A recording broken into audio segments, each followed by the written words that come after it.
In the Ashes by Sabaa Tahir had me in a chokehold from the moment that I picked it up and started reading it. This book follows two point of views. It follows Leia and Elias.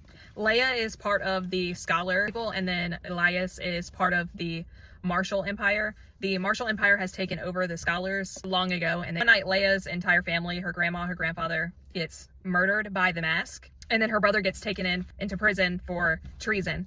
Leia finds the Resistance, and she goes undercover as a slave to try to get the Resistance to break her brother out of prison so that way he doesn't end up dying. Both Leia and Elias are both chained into their lifestyles that they're in. It seems from reading it that there's going to be a clear like good side, bad side, but you end up feeling for both characters, their situations that they're in. This entire book was an emotional roller coaster. There was so much emotional turmoil throughout this story. I couldn't put it down. Another chapter goes between Leia and Elias, and at the end of every single chapter, I couldn't wait to get back to that character's chapter.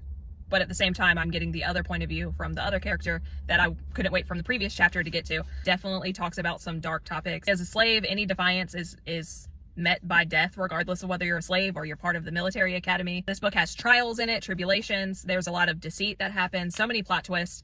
I cannot wait to pick up the next book. I've heard so many good things about it. There were so many different times when I thought the book was going in one direction and I just knew that it was going to play out a certain way, and Sabaa Tahir was able to just yank the rug from underneath my feet and throw the book into a completely different direction than what I thought it would be. There's so many decisions that are made that you question the characters.